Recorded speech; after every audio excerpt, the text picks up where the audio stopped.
Sevgili seyirciler, siz de biliyorsunuz her erkeğin ihtiyacı bir saç kesme makinesi. Şimdi Rax Profesyonel saç kesme makinesinin fiyatını ekranda görüyorsunuz. Toplam 20 parça, muhteşem bir ürün ama özellikleri nasıl, kalitesi nasıl, gerçekten işe yarıyor mu? İşin erbabı ile birlikte test edeceğiz. Sizin için harika bir yere geldik. Bakalım ürün nasıl çalışıyor? Hep beraber bir daha bir test edelim.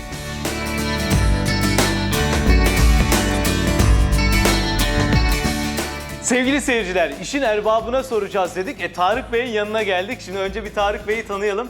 Tarık Bey, ne kadar zamandır kuaförsünüz? 12 senelik kuaförüm. 12 sene. Bu mesleği yapıyorum, evet. Oo, çok uzun bir zaman. Evet. Size çok meşhurlar da geliyormuş, Evet. duyduk biz ama konumuz değil. Şimdi Tarık Bey, böyle bir tıraş makinesinin, daha doğrusu böyle bir saç kesme makinesinin piyasa fiyatı nedir?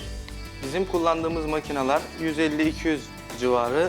Hani gerçekten evde kullanabilecekleri güzel bir makine. Peki şimdi şu makineyi size böyle bir vereyim. Hemen bir başta bir değerlendirme yapalım. Peki şimdi hani dizayn, ergonomi rahat kavranabiliyor mu, rahat kullanılabiliyor mu? Şöyle bir bakın isterseniz. Bunlar karbon çelik, paslanmıyor tabii. Harika keskin bıçakları var. Makinenin dişleri zaten gerçekten güzel.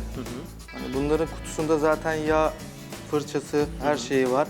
Kullandıktan sonra temizlenip hani kutuya koyulursa çok rahatlıkla uzun süre kullanabilirler. Tarık Bey, ben şunu merak ediyorum. Şimdi siz kuaförsünüz. Tabii 12 senedir bu işi yapıyorsunuz. Evet. Şimdi biraz sonra bir müşteriniz gelecek. Bu ürünü test edeceğiz. Ama ben şunu merak ediyorum. Ben tek başıma evde bu ürünü kullanabilir miyim? Kendi saçımı keserken ya da çocuğumun saçını keserken. Tabii canım, bu evde çok rahatlıkla hani işinizi kolaylaştırabilecek bir makine. Hani enselerinizi, sakallarınızı alabilirsiniz. Sakal düzeltirken de kullanabiliyoruz değil mi böyle bir makine? Ha, evet, çok güzel. sakalları kirli sakal şeklinde makineyle. O kirli sakal biraz moda değil mi şimdi? Evet, bu dişleri zaten ayarlanabilir ağzı var. Buradan ayarlayıp uzunluğunu, kısalığını. Çok güzel. Güzel. Peki elektrikli olması bir avantaj mı? Elektrikli olması bir avantaj. Çünkü genelde şarjlı makineler şarjda durduğu için batarya bitiriyorlar. Hani öyle bir sıkıntı yaşamaz. Yani aynı cep telefonunda olduğu gibi belli bir süre sonra onun bataryasını değiştirmek gerekiyor. Burada böyle bir sıkıntı Evet, yok. evet, Elektrikle çalışıyor. Çok güzel. Peki şimdi biraz sonra bir müşteriniz gelecek. Onun saçlarını keseceksiniz. Biz de bakacağız. Yani iyice bir test edeceğiz ürünü. Sonra belki benim de elde kalan saçları biraz düzeltirsiniz. Biraz az mı kalmış? Neyse, konumuz değil. Konumuz değil. Teste başlıyoruz.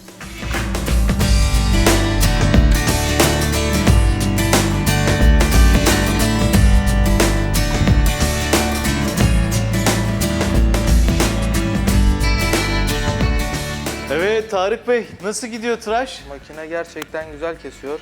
Müşterimiz de memnun sanıyorum. Kendisinin efendim yüz ifadesinden anlıyoruz. Çok hoş bir model oldu bu. Şimdi tabii bu daha başlangıç değil mi? Hafif daha düzeltmeler de tabii, devam ediyor. tabii, evet. Makinemiz herhangi bir zorluk çıkarıyor mu Tarık Bey? Hayır, şu ana kadar bir zorluk çıkartmadı. Yani istediğiniz modeli, istediğiniz şekli bu tıraş makinesiyle de kesebiliyorsunuz. Evet. Peki o zaman isterseniz siz devam edin. Biz en son bitirdiğiniz zaman sizinle tekrar bir konuşalım Tarık Bey.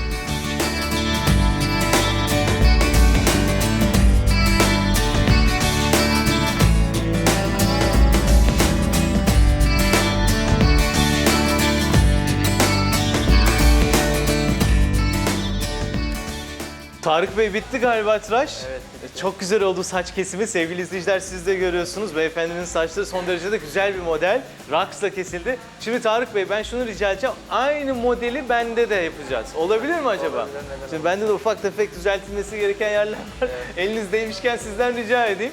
Ama bu arada efendim beyefendinin saçlarını da görüyorsunuz. Harika oldu.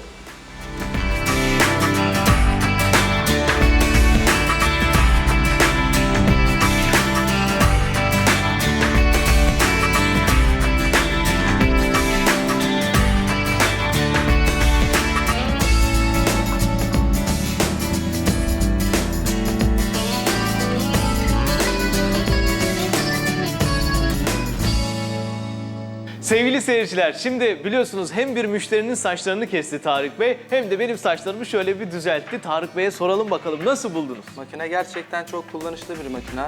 Evde kolaylıkla kullanabilirler. Meslektaşlarıma da tavsiye ediyorum. ediyorsunuz. Evet. İçinde kullanım tarağı, makası, makinenin kendi tarakları olduğu şey var. için her şey var. Bir şey soracağım. Peki o hani başlıklar sayesinde o modelleri rahat kesebilir misiniz? Tabii başlıklar sayesinde modelleri rahatlıkla kesebilirsiniz. Biraz önce sizin saçınızı keserken de gördüğümüz gibi katları verebilirsiniz. Yani güzel bir makine. Ne diyorsunuz? Tavsiye Bu edebilirim. natürel dediğiniz o geçişleri yapabiliyoruz yani. Evet, natürel dediğimiz Hem işte. makası var, hem başlıkları Evet. var, hem de hani bakımı da kolay. Ayarlanabilir kafası da var zaten. Evet. Dişini ayarlayabiliyorsun. Güzel bir makine. Bu kirli sakal diyorsunuz, onları Tabii şekillendirirken de. sakallarda da kirli sakal hani kullanılabilir yani güzel bir makine. Sevgili izleyiciler, artık işin erbabına sorduk. Bakın 12 senedir kendisi kuaför Tarık Bey'in. O da tavsiye ediyor. Siz de gelin bu fırsatı yakalayın. Bir de şunu düşünün. Hani bugün bir berbere, böyle bir kuaföre gelseniz kaç lira ödersiniz? Demedi demeyin. Hemen şimdi arayın, siparişinizi verin.